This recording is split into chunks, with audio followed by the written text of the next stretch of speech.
வணக்கம். இது அக்ஷரம் அக்ஷயம் கேள்விக்கென்ன பதில் இரண்டாவது பகுதி. இதில் ஒருத்தங்க கேட்டிருக்கிறாங்க, பிரஷ்னோத்தரி அப்படின்னு லோயருக்காக வெளியிடப்பட்டுள்ள அந்த புத்தகத்தில் அப்ளிகேஷன் இருக்குமா, அந்த புக்கு மட்டும் வாங்கினா போதுமா அப்படின்னு கேட்டிருக்கிறாங்க. இல்லை, அது வெறும் பிரஷ்னோத்தரி தான், அதாவது Q&A தான். எளிமையாக கொஞ்சம் கொஸ்டினுக்கான ஆன்சரெல்லாம் கொஞ்சம் எளிமையாக கொடுக்கப்பட்ட புத்தகம் தான் அது.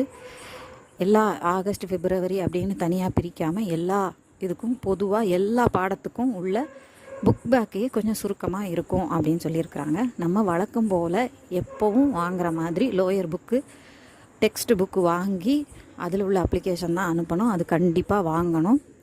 அது வாங்கினாலுமே சிலர் வெளியில் Q&A வாங்குவாங்க இல்லையா, அந்த மாதிரி எளிமையாக இருக்கணும்னு நினைக்கிறவங்களுக்காக வெளியிடப்பட்டது. ஸோ டெக்ஸ்ட் புக்கு கண்டிப்பாக வாங்கி ஆகணும். இப்போ புரிஞ்சிருக்கும்னு நினைக்கிறேன். நன்றி.